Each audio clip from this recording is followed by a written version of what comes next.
அனைவருக்கும் வணக்கம். இன்னைக்கு என்ன பார்க்க போறோம்னா பெரியார் பத்தியான ஒரு ப்ரீவியஸ் கொஸ்டின் கேட்டிருந்தாங்க 2025. என்ன கொஸ்டின் பார்த்தீங்கன்னா, பெரியார் பற்றிய சரியான கூற்றை தேர்வு செய்க. முதல்ல கொஸ்டின் ஃபுல்லா வாசிச்சிருவோம். பெரியார் சிறையில் இருக்கும் போதே நீதி கட்சியின் தலைவராக தேர்ந்தெடுக்கப்பட்டார். அடுத்து அவ்வப்போதே சித்திரபுத்திரன் எனும் புனைப்பெயரில் கட்டுரைகளை எழுதினார். மூணாவது, சுயமரியாதை இயக்கத்தின் அதிகாரப்பூர்வ செய்தல் ரிவோல்ட் ஆகும். அடுத்து, பெரியார் தன்னுடைய 93வது வயதில் 1972 இயற்கை எழுதினார் அப்படின்றத கேட்டிருக்காங்க.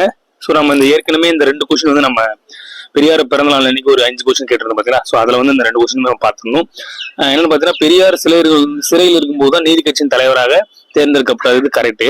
அடுத்து, சித்திரபுத்திரன் என்று புனைப்பெயரில் தான் இவர் கட்டுரை எழுதினார் அப்படின்றது கரெக்ட். இது 10th புக்லயே இருக்கு. சமூகத்தில் படிச்ச மாதிரி அது 10th புக்லயே இந்த 2 சென்டென்ஸும் கரெக்ட்.